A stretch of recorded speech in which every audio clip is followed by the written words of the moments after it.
tem o pessoal que já estuda há um bom tempo, já tem o pessoal que está iniciando agora.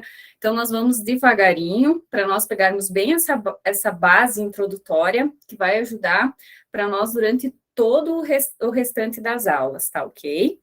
Se vocês ficarem com dúvidas, alguma coisa, eu vou escrevendo, no final eu dou uma olhadinha no chat, ou se quiserem também interromper, que às vezes eu vou indo devagarinho, e no final eu vou complementando algumas coisas que pode ser que na hora vocês ficaram em dúvidas, mas qualquer coisa vocês me peçam, tá ok? Então, eu vou me apresentar, eu me chamo Clédina, eu sou auxiliar criminalística da Polícia Científica de Santa Catarina, eu trabalho em local de crime contra a vida desde 2017, em regime de plantão, e também faço no expediente no setor de engenharia legal, trabalhando com explosivos, máquinas caça-níqueis, enfim, tudo que não se enquadra nas outras disciplinas forenses vem para o nosso setor. Sou uma apaixonada por perícia criminal, como vocês vão perceber. Sou professora também nas disciplinas de criminalística, medicina legal, biologia, processo penal, então trabalhamos alguma parte para concursos. Então, a aula vai ter o aprofundamento necessário para vocês acertar as questões, que é isso que todos nós queremos, não é mesmo? Então, vamos lá. Essa parte é mais introdutória, é mais legislação, é mais doutrina, e muita gente acaba negligenciando essa parte inicial e depois acaba perdendo questões que fazem a diferença lá no final. Então, vamos iniciar, que nós temos uma horinha para falar sobre bastante coisas, tá ok?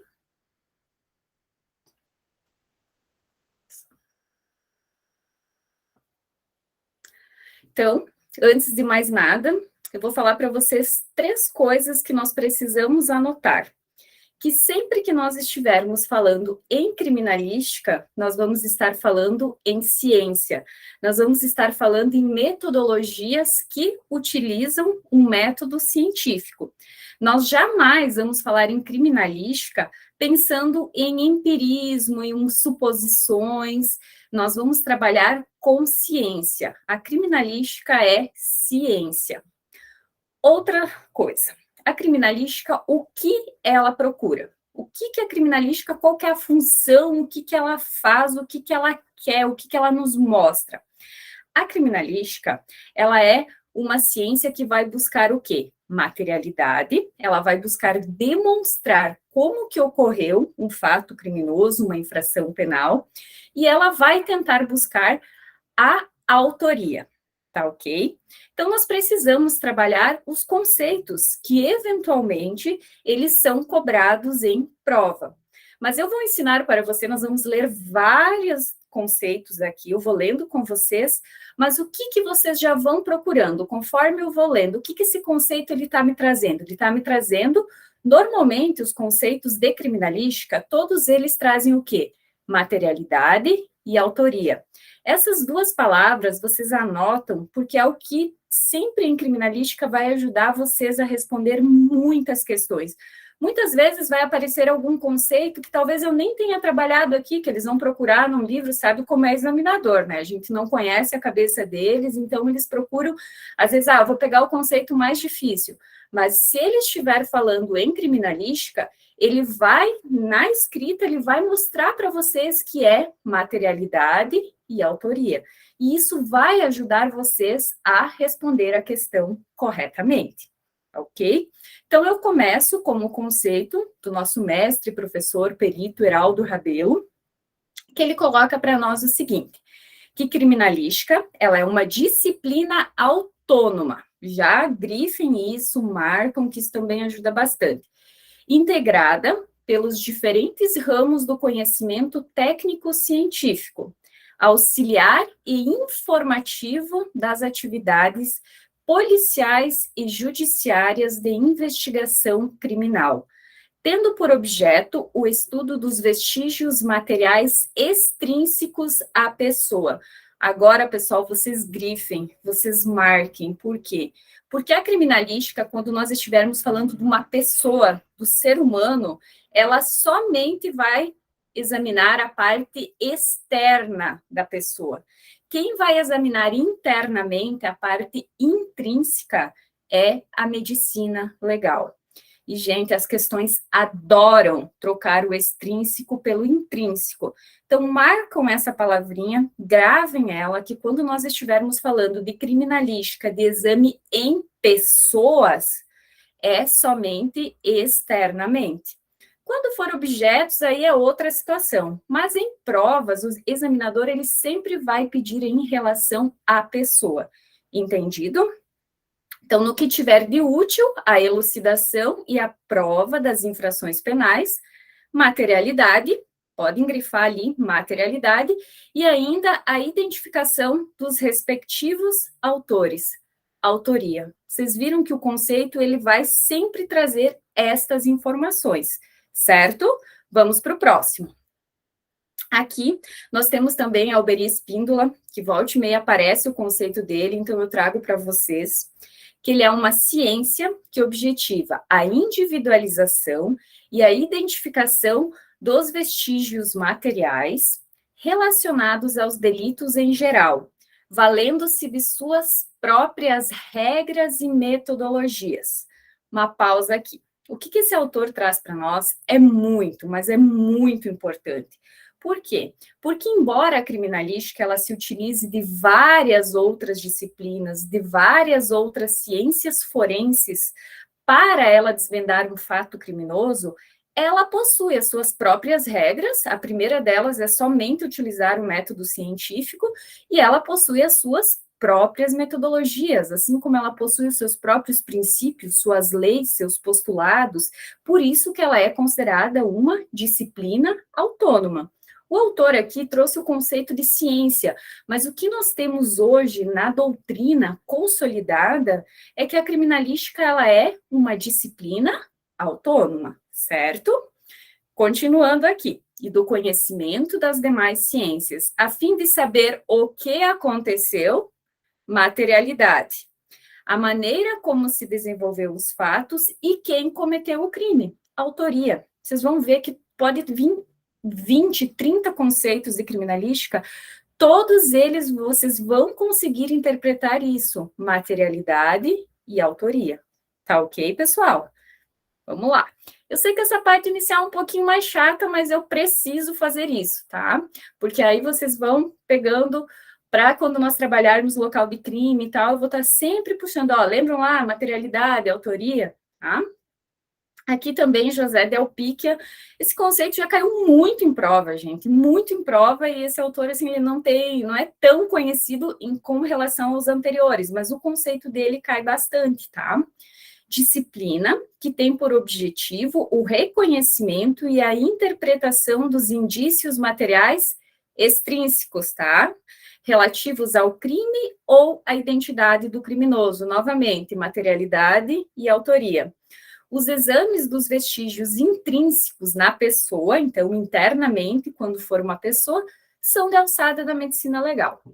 Já conversei isso com vocês, então agora vamos para aquele resuminho, para a gente colocar de uma vez por todas, todos esses conceitos aqui, para a gente chegar na hora da prova e bater o olho e dizer, é essa, eu tenho certeza que é essa, eu tenho certeza que essa aqui está errada, porque muitas vezes a gente ganha a questão marcando só as questões erradas, essa aqui eu tenho certeza que está errada, essa aqui também, e você vai, no final, chegar ao tão desejado resultado, certo? Então, vamos lá, resumindo, então, a criminalística é uma disciplina autônoma, multidisciplinar, porque ela se utiliza de várias outras disciplinas.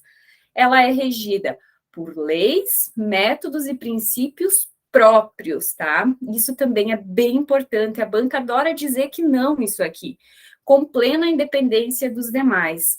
Ela é auxiliar e informativa das autoridades policiais e judiciárias. Lá no nosso Código de Processo Penal, já diz que o perito criminal, ele é um auxiliar da justiça, ele não é uma parte do processo. da parte do processo é acusação, defesa, o juiz ali. O perito, ele só está ali auxiliando, até porque o perito, ele não tem lado. O perito, ele vai descrever o que exatamente aconteceu no local de crime. E vai caber à autoridade judicial, ao policial, ao promotor, é fazer a valoração disso, dizer, ah, não, esse aqui é culpado, esse aqui não é, porque quem faz isso é a autoridade policial, a autoridade judiciária. O perito, ele somente vai descrever o que aconteceu, como que aconteceu, quem que causou. Nós vamos trabalhar o heptâmero de quintiliano mais à frente, tá ok? Análise e interpretação dos indícios materiais extrínsecos. Eu vou falar bastante isso para na hora da prova vocês lembrar da professora falando extrínsecos, relativos ao crime e à identidade do criminoso. Materialidade e autoria, pessoal, levem isso para a prova de vocês. Buscar e indicar a autoria, repetindo novamente, né? E os exames, vestígios intrínsecos na pessoa, são de alçada da medicina legal. Fechou. É isso que nós precisamos para entender o conceito de criminalística, certo? Trouxe mais alguns aqui. Vocês vão cansar de ouvir eu falando posteriormente, tá? Uma coisa que eu preciso falar para vocês é que hoje nós temos o conceito de criminalística e ciências forenses. Acho que hoje está muito pessoal discutindo ciências forenses, o que é ciências forenses, o que é criminalística, e os autores, na verdade, eles ainda não chegaram num consenso exato do que é um e o que é outro. Na verdade, elas se complementam, elas andam juntas. Sempre digo que elas andam de braços dados e vão para onde uma for, a outra vai junto. Então, chega até a ser difícil de você chegar no limiar, de você separar isso é ciência forense e isso é criminalística. Até porque as ciências forenses se utilizam no conhecimento da criminalística, assim como a criminalística se utiliza dos conhecimentos de ciências forenses. Mas a gente tem alguns autores que eles tratam a criminalística como uma disciplina das ciências forenses, tá? Mas aí, professora, você vem aqui e fica me falando em ciências forenses e ciências forenses, o que são essas ciências forenses? Então, quais que são consideradas? É o que nós temos, a biologia, a química, a engenharia, a contabilidade, informática, medicina, lógica, física, todas essas que você se utiliza desses conhecimentos para você conseguir explicar. Eu sempre gosto de utilizar o exemplo da física, porque a física, a gente utiliza física em todo local de crime. Aí as pessoas falam, mas para que física no meu edital? Eu sei, eu já falei isso também há muito tempo atrás. Quando eu cheguei no meu primeiro treinamento, no meu local de trabalho, eu pensei, meu Deus, eu deveria ter prestado atenção naquelas aulas de física do ensino médio. Tive que aprender tudo novamente. Por quê? Porque a criminalística precisa da física o tempo todo. Existem vários estudos, até em casos de precipitação. Vocês sabem que o estudo da física ele é fundamental, porque de acordo com a distância do corpo, com a angulação, com o peso, com vários cálculos, você consegue afirmar se esse corpo ele foi arremessado, se esse corpo ele caiu acidentalmente, ou se ele foi jogado, por exemplo. Vocês sabem que os estudos da física foram fundamentais para desenvolver o caso da Isabella Nardoni, que eu acredito que a maioria de vocês tenham ouvido falar, daquela criança que foi arremessada em São Paulo pelo pai, pela janela. Foi assim, só dos conhecimentos do perito de local, que quando ele chegou lá, ele bateu o olho e falou, epa, aqui não, isso aqui não foi uma queda, porque não poderia ter caído nessa posição, não poderia estar tão longe da base do prédio, porque ela é uma criança, ela não teria nem força para chegar ali. Então, vocês veem o quanto que a gente precisa conhecer de várias disciplinas, a biologia forense, com seus estudos de palinologia, os estudos de sangue, as manchas de sangue, elas fornecem uma infinidade de informações para nós no local, que muitas vezes a gente consegue até afirmar qual que é o objeto. Muitas vezes a gente consegue só utilizar, dizer, não, foi uma ação contundente que produziu isso. Mas muitas vezes a gente consegue dizer, não, aqui foi por um instrumento cortante, aqui foi por um instrumento pérfuro cortante. Então, são esses conhecimentos que a criminalística se utiliza para ela explicar o que aconteceu. Eu espero que vocês consigam me entender toda essa parte que eu coloquei para vocês, de nós utilizarmos física, contabilidade, analisar todos aqueles livros, toda aquela ciência social que é a contabilidade. Eu sempre achava que ela era uma outra ciência, mas não, ela é uma ciência social e se utiliza de vários e vários conhecimentos que são necessários. E daí você imagina se o perito não tem esse conhecimento. Então, a importância que é tudo isso, certo? Uma outra coisa que eu sempre trago nas minhas aulas é a diferença de criminalística e criminologia. Porque é incrível como as questões gostam de confundir o candidato.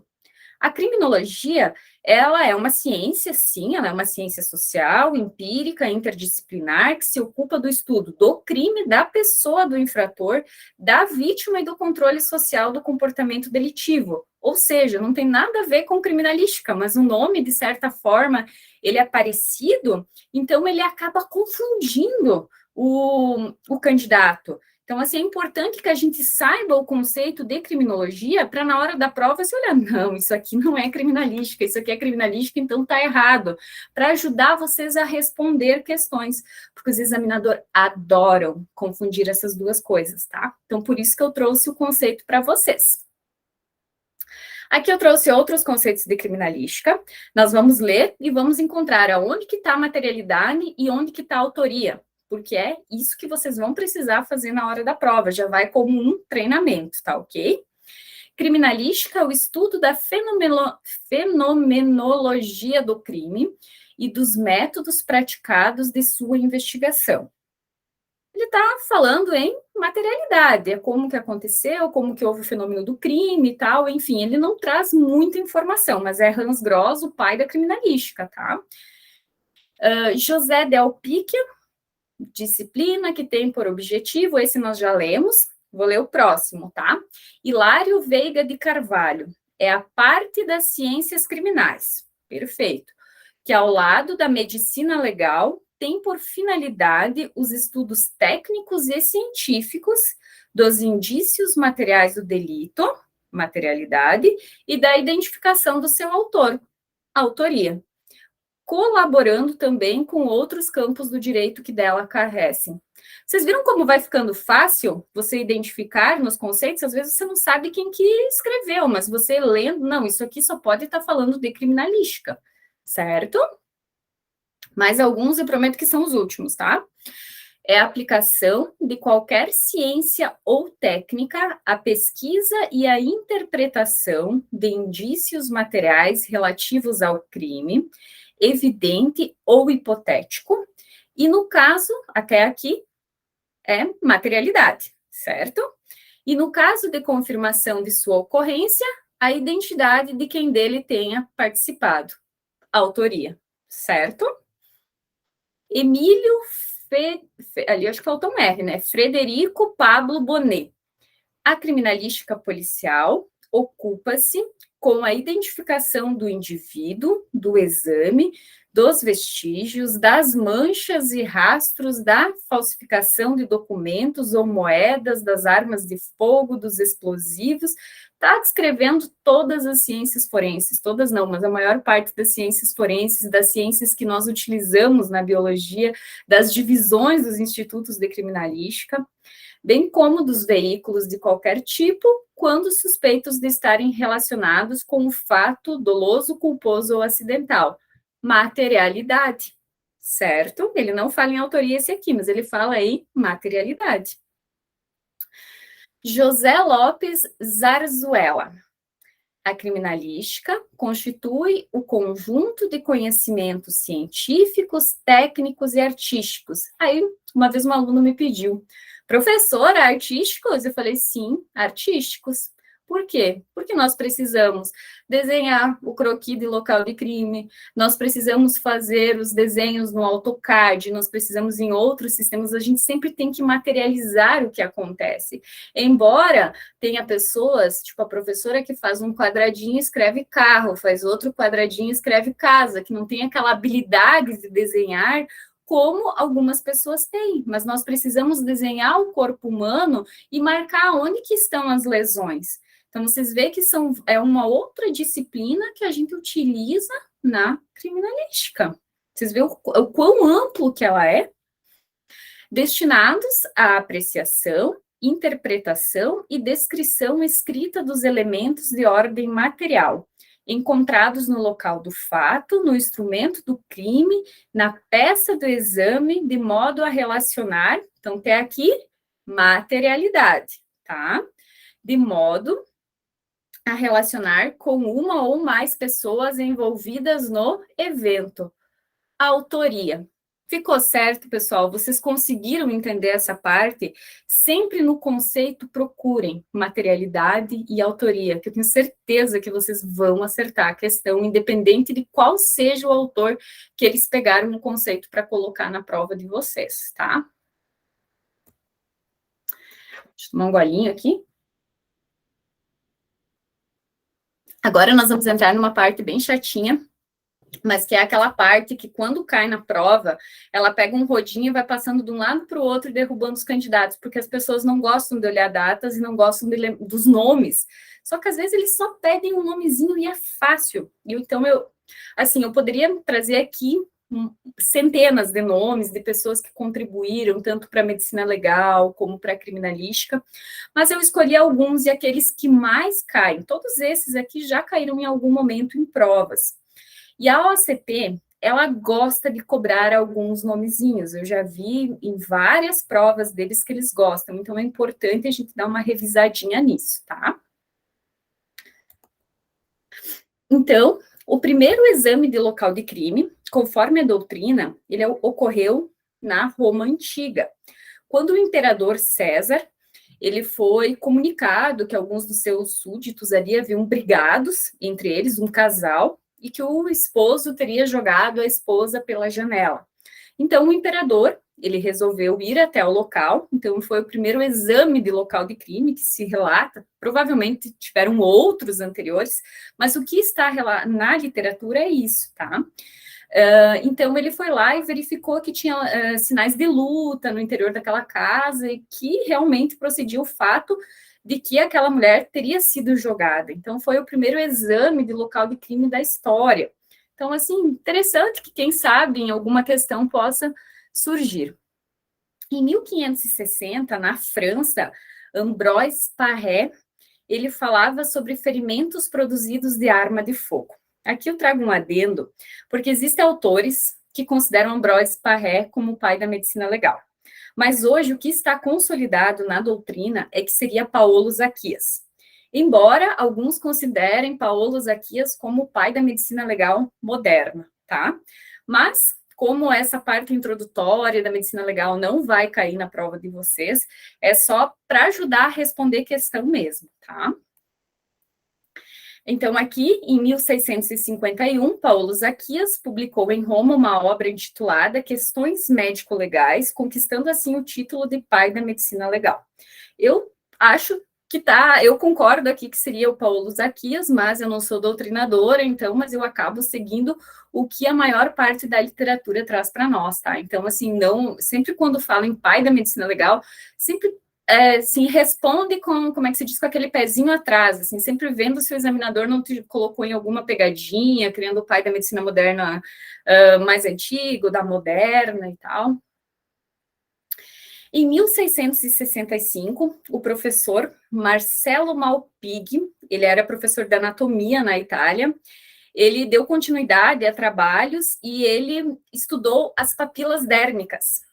Então, aqui é bem interessante, porque quando cai questões assim, as pessoas vão reto marcar Juan Vucetich. Por quê? Porque foi ele quem implantou o sistema datiloscópico. Mas nós não podemos esquecer que antes de Juan Vucetich, existiam outras pessoas que estudaram as papilas dérmicas. E um nome que nós temos e que está em muitos livros é o nome de Marcello Malpighi. Tá?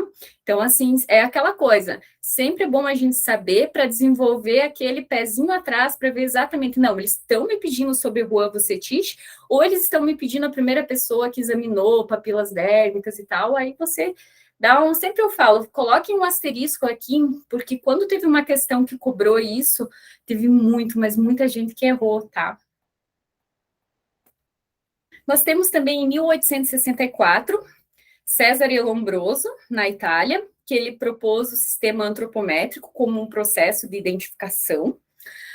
O Cesare Lombroso, ele era um criminólogo, e ele tem alguns estudos no sentido de que ele tentou classificar as pessoas, tentou individualizar as pessoas, mas também dizer se essas pessoas, pela fisionomia delas, porque o queixo era muito redondo, era muito quadrado, ele tinha alguns estudos de acordo com o olho, enfim, de tentar identificar se alguma pessoa tinha alguma predisposição para ser criminoso, tá? É um estudo, assim, que ele não se evoluiu muito, até porque tem muitas e muitas controvérsias e se provou que isso não é verídico, mas ele foi uma das primeiras pessoas que começou a tentar individualizar, que ele tentou começar a classificar as pessoas, tá? Depois nós tivemos Alphonse Bertillon, na França, que ele criou o seu método antropométrico, que é um método que ele teve todo o seu estudo e tal, mas que se comprovou que ele tem muitas controvérsias, são várias medidas, é pé esquerdo, é orelha esquerda, eu não lembro agora, são acho que 9 ou 10 medidas, além da foto sinalética, foto de lado, pressão digital, cor do olho, cor do cabelo. Para a época, até poderia servir para algum tipo de identificação, mas hoje vocês sabem que não funcionaria, as pessoas trocam a cor do cabelo, colocam lente de contato, então seria muito mais difícil nesse sentido. Além de outro, que as pessoas elas mudam o seu biotipo com o passar dos anos. Mesmo assim, a gente observa um jovem hoje e um jovem daqui 10 anos, né? Porque hoje jovem é até os 70, né? Então a gente vê que as pessoas elas vão mudando o seu biotipo. Então, como que você vai identificar uma pessoa só por isso? Então, não funcionou. Mas ele também teve estudos muito interessantes nesse sentido, e muito cobrado em prova, por sinal, também. Agora, em 1891, então, nós temos Juan Vucetich, que ele implementou o sistema, ele é icnofalangometria, é o nome correto da época que eles utilizaram, para o sistema datiloscópico na Argentina. Ele não é o sistema exatamente como ele é utilizado hoje, tá? Mas esse sistema, ele já começou com a classificação, com os dedos, verificar que as pessoas eram diferentes, e esse sistema que foi implantado por ele na Argentina é o sistema que nós temos hoje, com algumas adaptações, com algumas modificações que o próprio Juan fez posteriormente. É o que nós utilizamos hoje. Todos nós, quando vamos procurar o órgão oficial, que aqui em Santa Catarina é a Polícia Científica, para emitir uma identidade, um registro geral, nós vamos lá e colocamos todas as nossas digitais. Nós utilizamos o sistema datiloscópico. E aqui agora, nesses dois, tanto o Juan Vucetich como o Hans Gross, vocês colocam os asteriscos, vocês fazem o que vocês puderem, vocês anotem, tá? Por quê? Porque Hans Gross, em 1893, ele foi o primeiro a cunhar o termo criminalística, é exatamente isso que aparece em prova, tá? Foi o primeiro a utilizar o termo criminalística. Ele escreveu uma obra, que ela é considerada sistema de criminalística, e por isso ele foi considerado o pai da criminalística. As questões vão pedir qual que é a obra que ele escreveu, que é Sistema de Criminalística, podem pedir data e podem pedir quem que é o pai da criminalística. Tem muitas questões, inclusive a OCP adora cobrar isso, tá, pessoal? Então, assim, vão para a prova com isso, com esse nome, assim, ó, ele tem que estar aqui, sabe, olhou, bateu o olho, sabe que esse é o pai da criminalística, tá? Agora vamos falar um pouco do histórico da criminalística no Brasil, tá? Em 1903, foi instituído o sistema datiloscópico de Vucetich no Brasil. Assim, esse sistema ele já era utilizado no Brasil, tá? Mesmo antes de 1903, mas até então não tinha, como se diz assim, nada documentado, não tinha, como é que se diz, uma lei, não tinha nada que instituía ele. Então, em 1903, no Rio de Janeiro, foi fundado o Gabinete de Identificação, consolidando a utilização do sistema datiloscópico de Vucetich no Brasil, tá? Essa data é importante saber porque ele veio para o Brasil, né, que ele é utilizado aqui. Em 1941, nós tivemos a aprovação do nosso Código de Processo Penal, que nós utilizamos até hoje, com muitas modificações que já ocorreram, e teve a aprovação do artigo 158, que ele não cai em prova, ele despenca, tá? Toda prova de criminalística para a polícia, olha, nessas áreas sempre vai ter, ou ela vai estar como certa, ou ela vai estar como errada. Então, esse é o artigo que eu digo, decorre. Tá? Olha, tem que levar ele aqui, ó, ele tem que estar na pele, não dá para ir para uma prova sem saber, tá?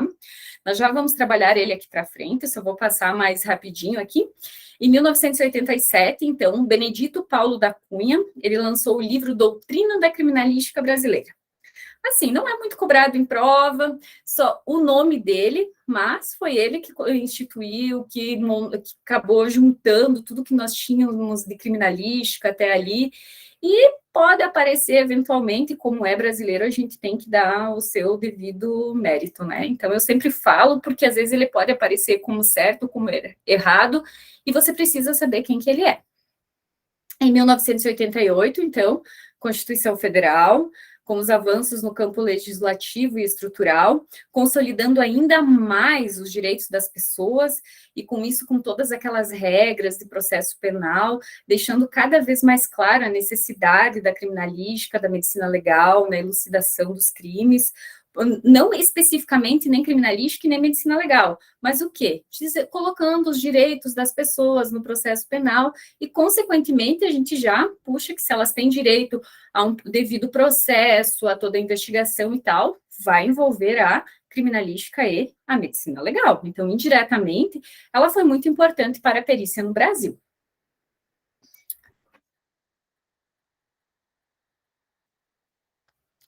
Em 1994, nós tivemos uma alteração no Código de Processo Penal, o artigo 6º, que ele deixou claro a necessidade do isolamento de local de crime. E quem que é o responsável pelo local de crime?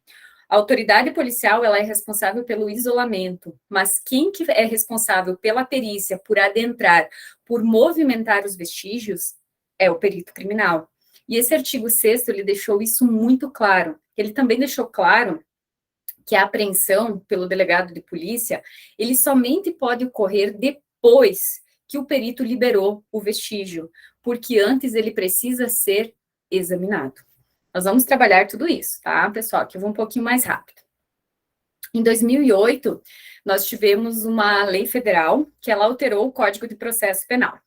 Então, até 2008, era obrigatório ter 2 peritos em local de crime. Acontecia uma infração penal, tinham que ir 2 peritos para o local. A 2008 mudou isso, então é necessário um perito oficial e, na ausência desse, 2 pessoas idôneas, tá? Eu já escrevi aqui, nós já vamos trabalhar isso mais rapidinho. Em 2009, nós tivemos uma lei federal que ela estabelece normas gerais de perícias oficiais, deixando bem claro quem que são os peritos. É o perito criminal, o perito médico-legista e o perito odontologista. Então, todas essas leis, elas tiveram uma aprovação, elas tiveram um impacto nos estados para eles se adequar a todas essas mudanças, e foi quando começou a surgir os institutos de criminalística, porque até então eles eram juntos com a delegacia, até hoje tem alguns que são juntos, mas não era muito separado, o que é perícia, o que é investigação. Então, a partir de todas essas leis, começou a se ter essa diferença, porque, no meu entendimento, tem que ser coisas separadas, tá? Porque, assim, a criminalística, ela não tem lado. A criminalística e a medicina legal, eles não têm lado. Eles vão examinar e quem depois vai fazer a valoração é outra autoridade. Então, nós somos auxiliares, então não tem por que nós estarmos vinculados a outras instituições, enfim, né? Mas hoje isso já está num bom andamento no país todo, toda essa discussão. Em 2019, então, nós vamos ter uma aula só sobre isso, porque desde que teve essa alteração, a Lei 13.964 de 2019, o famoso pacote anticrime, tá? Ele regulamentou algo que estava na doutrina. Estando na doutrina, cadeia de custódia caía em prova. vocês imaginam agora que ela está consolidada no nosso ordenamento jurídico? Eu respondo uma infinidade de provas, todos os dias praticamente respondo questões e tal, montando aulas e estudando, e para o meu trabalho também, e a gente percebe que não teve mais uma prova nas áreas de criminalística, nas áreas periciais, que não cobrou cadeia de custódia. Então, assim, gente, se tem uma coisa que vocês têm que saber para a prova de vocês, é cadeia de custódia. E isso nós vamos trabalhar no seu devido momento, todas as fases, e vocês não vão errar uma questão, tá ok? Então, agora vamos revisar rapidinho aqui quais que são os artigos que foram alterados, porque isso aqui é importante, a gente pode ler, a gente tem que ler muito isso, tá, pessoal? Então, o artigo 158, que quando a infração deixar vestígios, será indispensável. Marquem esta palavra, porque o examinador adora trocar ela por qualquer coisa, que ele é dispensável, que não precisa. Então, assim, é aqui que o examinador pega você, tá? É indispensável o exame de corpo de delito, direto ou indireto. Os dois, tá? Não é somente direto, não é somente indireto, porque ele vai tentar restringir, e aí vai estar errado, porque é os dois, tá? Não podendo supri-lo a confissão do acusado. Essa parte, então, ele adora dizer, ele adora contar uma historinha para você e dizer que o acusado confessou, então não precisa mais exame de corpo de delito, mas você já sabe que isso está errado, tá? Então, assim, esse artigo cai muito e cai em toda a prova. O artigo 6º, então, que eu já conversei com vocês um pouquinho, que logo que tiver conhecimento da prática da infração penal, a autoridade policial deverá. Eu quero que vocês marquem essa palavra. Não é poderá, não é se ele quiser, não é se ele tiver vontade, ele deverá. Ele tem a obrigação, tá? De dirigir-se ao local, providenciando para que não se alterem o estado e a conservação das coisas até a chegada dos peritos criminais, certo? Também colocou para nós que apreender os objetos que tiverem relação com o fato após liberados pelos peritos criminais. Eles escrevem qualquer coisa, tá? Eles falam que o delegado apreendeu antes da perícia, enfim. E esse aqui também, gente, vocês têm que saber, principalmente esses dois na área pericial, porque isso aqui cai muito também em prova, tá? Colher todas as provas que servirem para o esclarecimento do fato e suas circunstâncias. Eu trouxe somente esses 3 incisos, tem outros, tá? Mas o que é do nosso interesse para a perícia são esses, tá ok? Aqui, então, que eu já expliquei para vocês, que até 2008 iam 2 peritos, ou, se não, aí depois de 2008 é 1 perito. Mas até hoje as questões vêm e dizem para nós que é obrigatório 2 peritos oficiais no local. Quando falar em perito oficial, é somente 1. Se ele falar não colocar o oficial, que ele colocar que é 2 peritos ad hoc, como é comum aparecer nas provas, aí sim, são necessárias 2 pessoas idôneas, portadoras de diploma de curso superior, tá? Gravem isso, preferencialmente. É preferencialmente, tá, gente? Não é obrigatoriamente, não é necessariamente. Eu grifo essas palavras porque é o que os examinadores, no geral, eles trocam. E quando a gente sabe isso, na hora da prova, tu vai lá e olha, é aqui, tu sabe, tá? Então, assim, grifem essas palavras, tá? Na área específica, dentre as que tiverem habilitação técnica relacionada com a natureza do exame, certo? E agora, 2019, não vou discutir muito isso, só vou ler o conceito para vocês, tá? Então, o que é a cadeia de custódia? Considera-se cadeia de custódia o conjunto de todos os procedimentos utilizados para manter e documentar a história cronológica do vestígio, coletado em locais ou em vítimas de crimes, para rastrear sua posse, manuseio, a partir do seu reconhecimento até o descarte. O que é isso? É no local de crime, perito, a equipe de perícia identificou um vestígio, ele vai materializar, ele vai fotografar, ele vai identificar, ele vai embalar, vai recolher, vai embalar, vai fazer todo o processo E lá no final do processo, quando chegar na mão do juiz, ele vai pegar e ele vai olhar, esse vestígio passou por esse setor. Essa fulano, ciclano, essas pessoas manusearam. É exatamente isso, tá? É você dar idoneidade para a prova, é você provar aonde que esteve essa prova, que ela não foi contaminada, que ela não foi violada, tá? E isso aqui cai muito em prova, mas nós vamos trabalhar no devido momento, tá ok? Lembretezinho, então, pai da criminalística, pai da medicina legal. E eu não posso deixar de falar sobre a evolução da criminalística, que isso aqui é algo que está na doutrina agora, está se discutindo muito, e o Brasil está passando por um momento de mudança, tanto a gente observa que os institutos de criminalísticas, eles estão se mudando, eles estão adquirindo novas tecnologias, eles estão capacitando mais os seus peritos, as suas equipes, porque hoje a gente sabe que a criminalística, ela nasceu estática. Ela nasceu como um braço da medicina legal, porque até então era o médico que fazia tudo. Aí surgiu a criminalística. Ela surgiu do seu modo estático, o visum et repertum. Acredito que alguns que já estudam e tal, que é ver e relatar. Simplesmente, o perito ele se deslocava para o local e ele descrevia. Esse aqui é um celular, está com a tela quebrada. Era só isso. Eventualmente fazia uma conclusão óbvia, ele não fazia nenhum estudo, ele simplesmente ia lá e descrevia o que ele via. Aí começou com o Código de Processo Penal, com a necessidade de você descrever se houve uma observação no seu local de crime, se houve alguma modificação, se isso dificultou a sua conclusão. Começou-se a cobrar dos peritos criminais que eles, além do ver, o relatar, eles fizessem uma dinâmica parcial e uma conclusão do local. Esse é um método que ele é mais utilizado no país hoje. O que acontece? Já na estrutura do laudo vai estar lá, ele vai descrever, ele vai explicar tudo, mas ele vai explicar a dinâmica. Dá um exemplo para vocês. Imaginemos que chegou a equipe de perícia em um local, havia um veículo com uma marca de um disparo de arma de fogo na sua frente. O capô desse veículo ele estava com uma molgadura, um amassamento, e havia um indivíduo deitado de posição ventral com uma entrada de projétil de arma de fogo no seu tórax, com entrada no tórax e saída nas costas, vamos falando assim em termos mais fáceis para vocês entenderem, e essa pessoa estava deitada ali.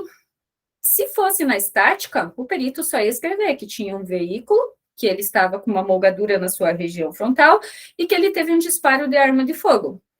E que havia uma vítima em tal posição, ele não ia fazer uma correlação, porque se nós formos medir essa vítima, nós vamos ver que ela estaria na posição em que foi esse disparo, que essa vítima ela estaria parada em frente a esse veículo quando ela foi alvejada e que com o impacto do disparo ela caiu contra o capô e após ela escorregou, rolou até parar nessa posição ventral.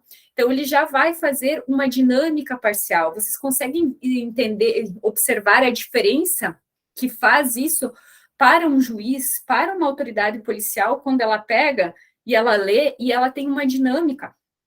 Isso ajuda muito, tá? Então, hoje é isso que faz com as manchas de sangue, é isso que a gente faz com pegadas, é isso que a gente faz com, olha, praticamente todo o local de crime, a gente sempre vai emitir uma dinâmica do local, tá? E hoje também já tem a criminalística pós-moderna. Ela está, como é que se diz assim, a passos lentos no Brasil, já existem alguns institutos, já existem alguns laudos que já saem com essa criminalística pós-moderna, que ela é, além do ver, do repetir, de fazer a dinâmica parcial, da conclusão, é você utilizar elementos imponderáveis, elementos subjetivos. Quando eu assisto séries, que eu não gosto muito de séries, tá? Mas eu assisto algumas séries policiais, algumas séries periciais, eu observo muito que nas séries americanas, eles fazem isso. Eles escutam a testemunha, ou a vítima, ou a pessoa que está sendo acusada, e essa pessoa vai contar, e eles vão testar, eles vão analisar se aquilo que a vítima está falando realmente bate com o fato. Então, eles utilizam muito dos depoimentos, eles utilizam muito do contato direto com a vítima para tentar explicar mais alguma coisa. No Brasil, isso é feito quando é utilizado a reprodução simulada dos fatos, que tem no nosso Código de Processo Penal, que ele é um tipo de exame que muitas vezes a autoridade policial pede, que eu sempre falo para os meus alunos que é o teatrinho. Imagine um teatrinho.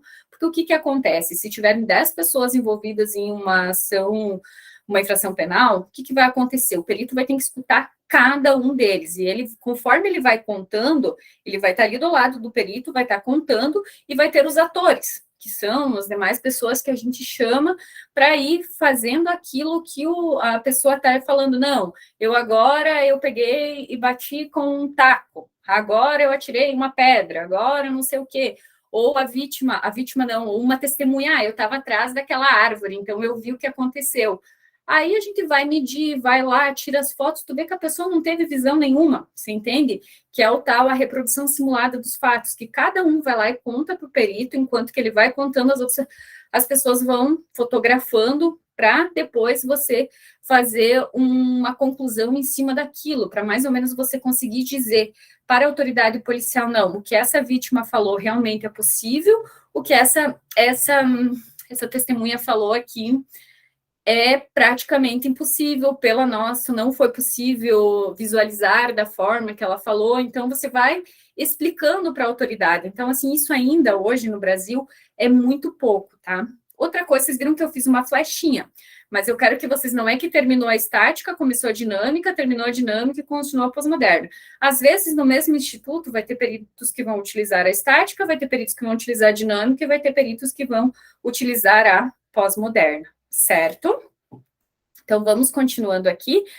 Acho que eu já falei tudo isso para vocês, que eu gosto de falar aqui que o Dexter, eu assisto muito a série, o Dexter é o cara que mais faz criminalística dinâmica na televisão, porque com base, assim, eu já trouxe para vocês gravar isso, porque ele olha aquela mancha de sangue, ele já faz um desenho na mente dele, ele já sabe de onde que veio, como instrumento, então, assim, ele faz muito ver, relatar e interpretar o que aconteceu, tá? E também eu quero que vocês leiam comigo aqui o artigo 169 do nosso Código de Processo Penal, porque ele já traz essa necessidade de uma criminalística dinâmica, tá? Então, o que ele diz no seu parágrafo único? Que os peritos registrarão no laudo as alterações do estado das coisas e discutirão no relatório as consequências dessas alterações na dinâmica dos fatos, tá?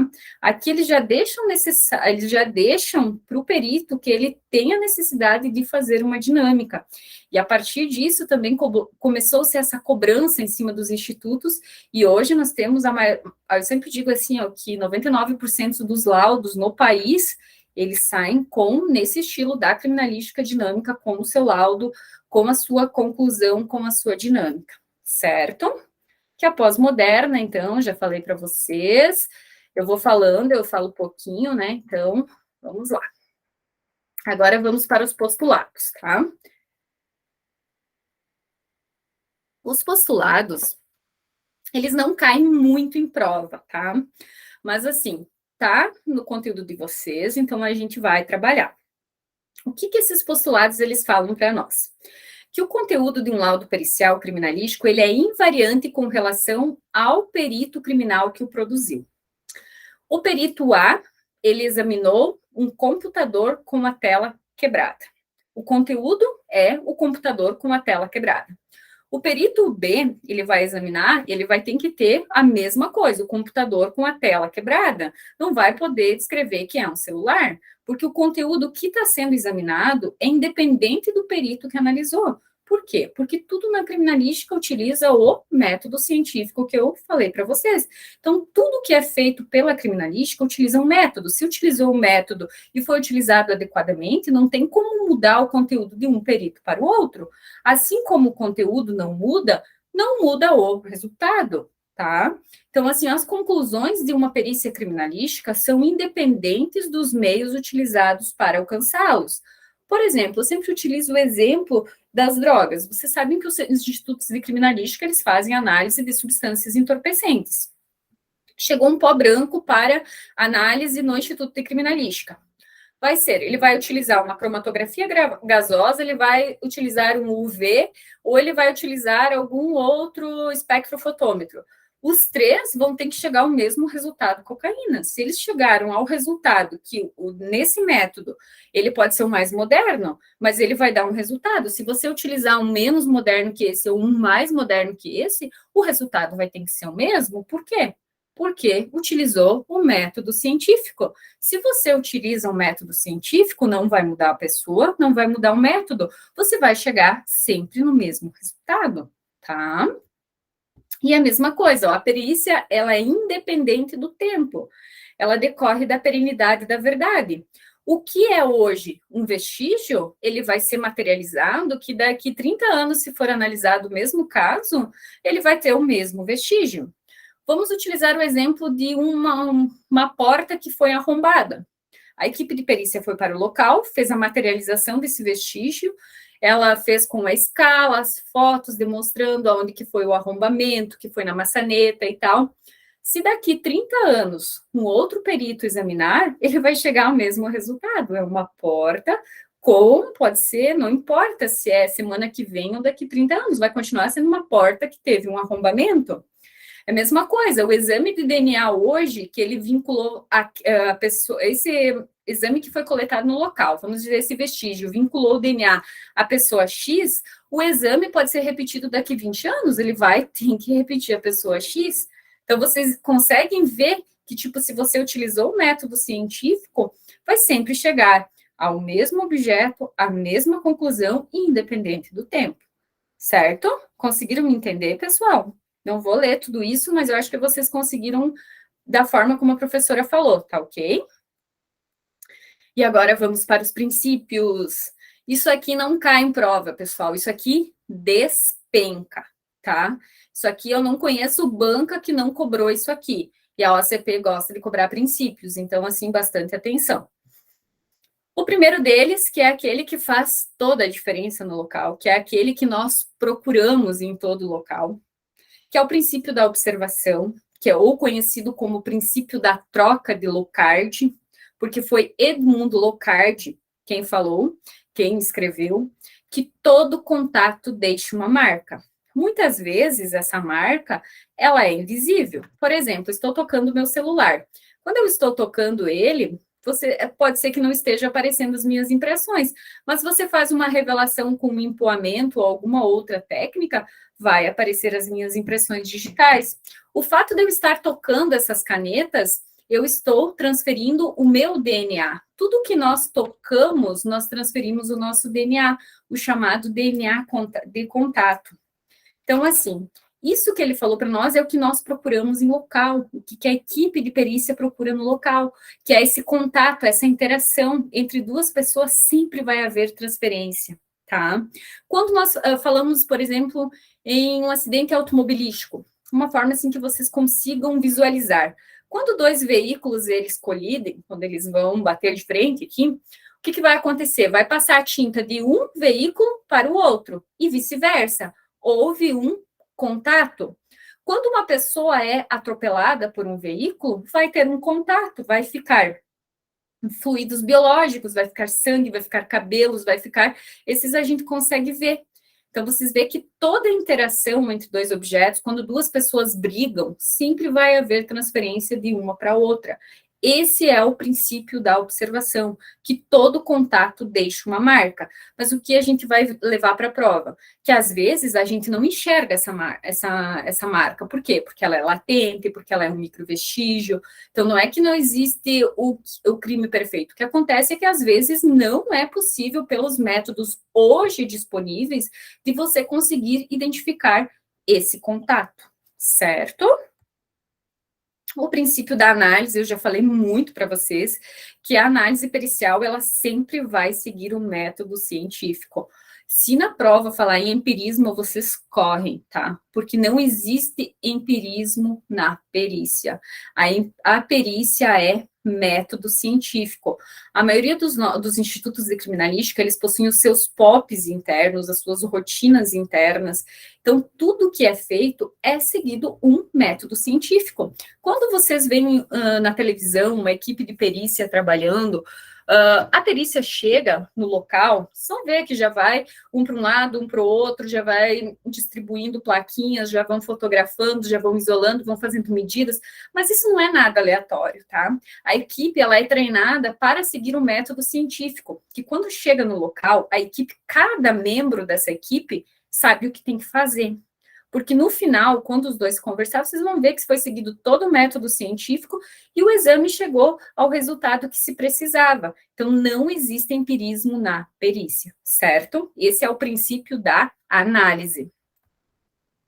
E esse aqui é o princípio, dentre todos, o que mais cai em prova, tá?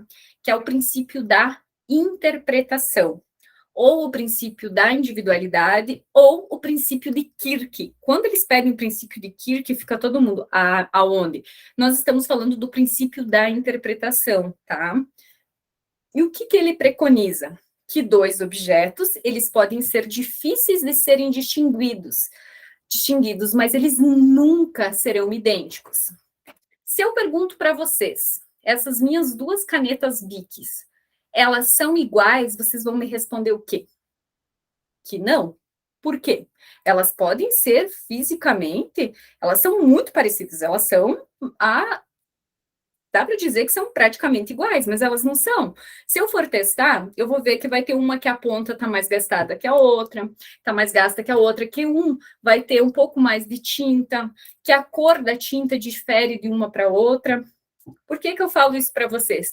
Porque na perícia, a gente vai procurar aquela diferençazinha, aquilo que ninguém viu, tá? Porque é isso que a perícia faz. E nós temos 3 tipos de classificação, que é a individualização genérica, a específica e a individual. Imaginemos, vamos lá, pegar um exemplo aqui para vocês. Isso aqui é um projétil de arma de fogo. Isso aqui é genérico, é um projétil de arma de fogo. Quando eu vou para uma específica, eu vou dizer que ela é uma 9mm, CBC, NTA. Eu já estou em uma específica. Mas a individualização dessa aqui, eu só vou conseguir microscopicamente, porque ela vai ter uma diferença das demais. Sempre vai ter uma diferença. É nisso que nós nos baseamos na identificação datiloscópica, porque nenhuma pessoa é igual à outra. Vocês sabem que o nosso traço gráfico, ele jamais vai ser igual ao de outra pessoa? Pode ser difícil para o perito da grafoscopia distinguir, mas sempre vai ter uma diferença, tá? As armas de fogo, até acontece de aparecer armas com o mesmo número de série, mas elas não são iguais. Cada uma delas vai emitir ranhuras diferentes no seu projétil.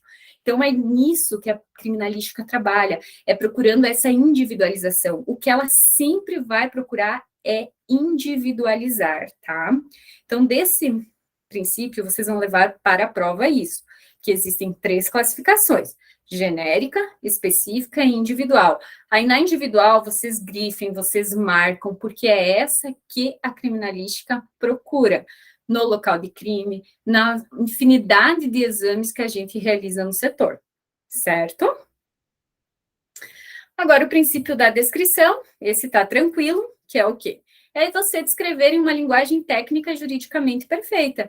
Nem justificaria você utilizar um método científico, você fazer tudo numa ciência e escrever com gírias, escrevendo com palavras populares. Lógico, você não vai escrever um laudo que ninguém consiga ler e dizer, meu Deus, o que escreveu aqui? Escreveu com termos tão técnicos que a gente não consegue identificar. Você vai escrever tecnicamente, juridicamente perfeito, mas de uma forma que um terceiro possa entender aquilo que foi escrito, certo? E o princípio da documentação, que muito antes dele estar no nosso ordenamento jurídico, ele já era preconizado, que é o princípio da cadeia de custódia, tá ok? Que todo vestígio ele deve ser cuidadosamente documentado, desde o momento da sua identificação até o seu descarte. Certo?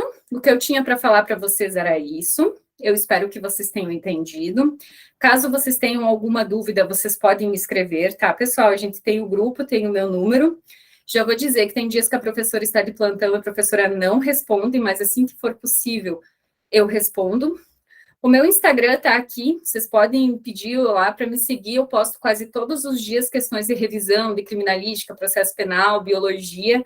Então, caso vocês tenham interesse, caso vocês já me pediram e eu não aceitei, vocês podem me xingar lá no meu WhatsApp, porque às vezes eu não sei quem quer ou não aceito, porque é só para os meus alunos que eu permito, algumas pessoas mais próximas, tá? Certo? Alguma pergunta? Fiquem à vontade.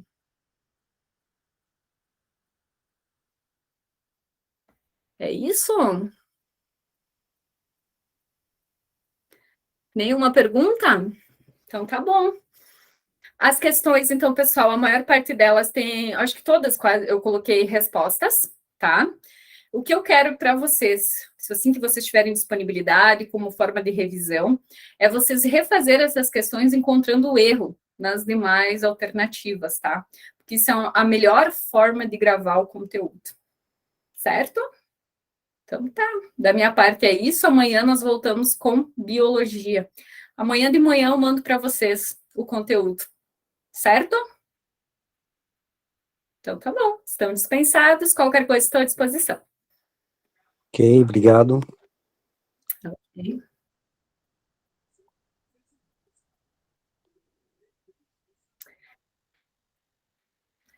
Tá, obrigada a vocês. Então podemos encerrar, né? Eu vou encerrar aqui então. Até mais. Boa noite.